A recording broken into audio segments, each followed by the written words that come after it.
આ રેશમા વાણંદ સાથે ભાગી ગઈ. અમદાવાદ જિલ્લાના એક નાના પણ વિકાસશીલ ગામમાં રહેતી રેશમા નામની એક હોશિયાર અને સુંદર છોકરી કોલેજમાં અભ્યાસ કરતી હતી. આ રેશમા માત્ર દેખાવમાં જ નહીં પણ અભ્યાસમાં પણ ખૂબ જ તેજસ્વી હતી. જેના કારણે ગામમાં તેનું નામ સન્માનથી લેવાતું હતું. તેના પિતા એક સાવ સાધારણ ખેડૂત હતા અને માતા ઘરકામ સંભાળતી ગૃહિણી હતી. પરિવારની આર્થિક સ્થિતિ ખૂબ મજબૂત નહોતી. છતાં રેશમાના માતા પિતા તેને સારી શિક્ષણ આપવા માટે કોઈ કસર રાખતા નહોતા. રોજ સવારે તે બસમાં બેઠી શહેરની કોલેજમાં જતી અને સાંજે પાછી આવતી. ગામના લોકો તેને ગર્વથી જોતા અને કહેતા કે આ છોકરી એક દિવસ મોટું નામ કરશે. પણ જીવન ક્યારેય સીધી લાઈનમાં નથી ચાલતું. કોલેજમાં જતા આવતા રસ્તામાં એક સેલૂન હતું જ્યાં અજય વાણંદ કામ કરતો. અજય ગરીબ પરિવારનો હતો પણ સ્વભાવથી ખૂબ શાંત, સમજદાર અને મહેનતુ હતો. શરૂઆતમાં રેશમા તેને માત્ર રસ્તામાં જોયા કરતી પણ ધીમે ધીમે બંને વચ્ચે નજરોની ભાષા શરૂ થઈ. એક દિવસ વરસાદમાં બસ મોડી પડી.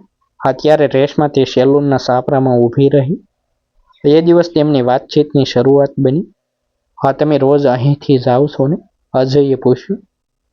રેશમાએ થોડું સંકોચીને જવાબ આપ્યો, હા, કોલેજમાં અભ્યાસ કરું છું. આ નાનકડા સંવાદથી શરૂઆત થઈ અને પછી રોજ થોડા શબ્દો વધતા ગયા. થોડા સમયમાં એ મિત્રતા પ્રેમમાં ફેરવાઈ ગઈ.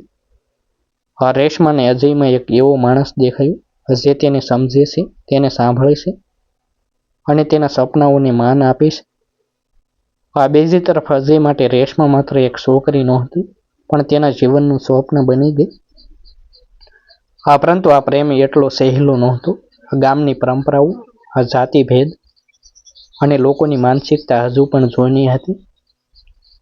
એક શિક્ષિત છોકરીનો એક વાણંદ યુવક સાથે પ્રેમ, આ વાત કોઈ પણ રીતે સ્વીકાર્ય નહોતી.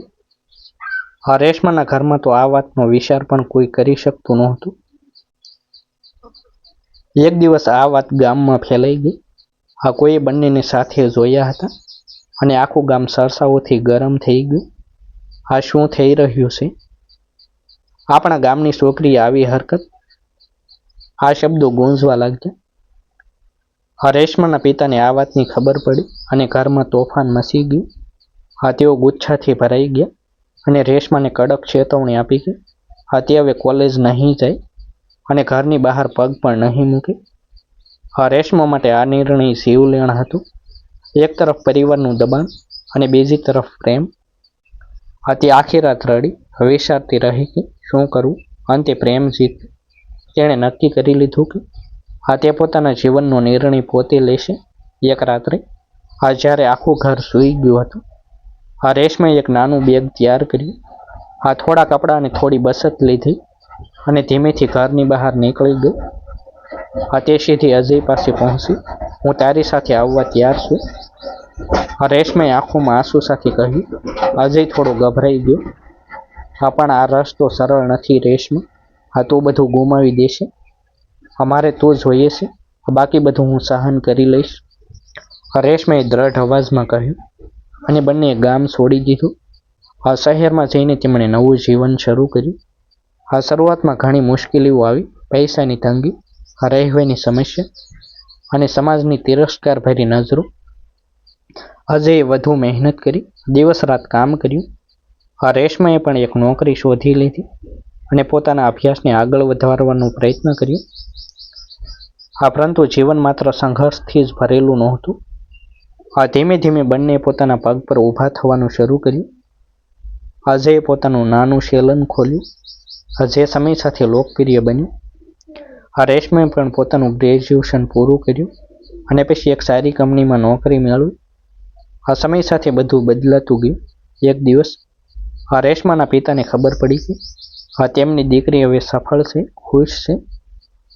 શરૂઆતમાં તેમનો અહંકાર તેમને રોકતો હતો પણ પિતાનું હૃદય અંતે પીગળી ગયું. તેઓ એક દિવસ શહેર આવ્યા અને રેશમાને મળ્યા. એ મિલનની પળ અત્યંત ભાવુક હતી. રેશમા પિતાને જોઈને દોડી ગઈ અને તેમના ગળે લાગી ગઈ. બંનેની આંખોમાં આંસુ હતા.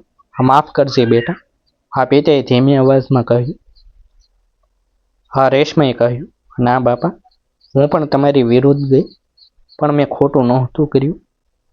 અજય પણ આગળ આવ્યો અને નમ્રતાથી વંદન કર્યું. આ પિતાએ તેને પણ સ્વીકારી લીધો. આ રીતે એક પ્રેમ કથા, આ જે શરૂઆતમાં વિવાદ અને વિરોધથી ભરેલી હતી, અંતે સ્વીકાર અને ખુશીમાં ફેરવાઈ ગઈ. આ સ્ટોરી આપણને શીખવે છે કે આ પ્રેમમાં શક્તિ હોય છે. આ જો તે સાચો હોય તો તે તમામ અવરોધોને પાર કરી શકે છે. આ સમાજ શું કહે છે આ તે મહત્વનું નથી. આ જો આપણા નિર્ણયમાં સચ્ચાઈ અને હિંમત હોય. આ રેશમા અને અજયની આ સફર માત્ર પ્રેમની નહીં, પણ હિંમત, સંઘર્ષ અને વિશ્વાસની કથા છે. આ જે દરેક યુવાનને પ્રેરણા આપે છે કે પોતાના સપનાઓ માટે લડવું ક્યારેય બંધ ન કરવું. ફરી મળીશું એક નવી સ્ટોરી સાથે. આભાર. વિડીયોને લાઇક અને શેર કરવાનું ભૂલશો નહીં.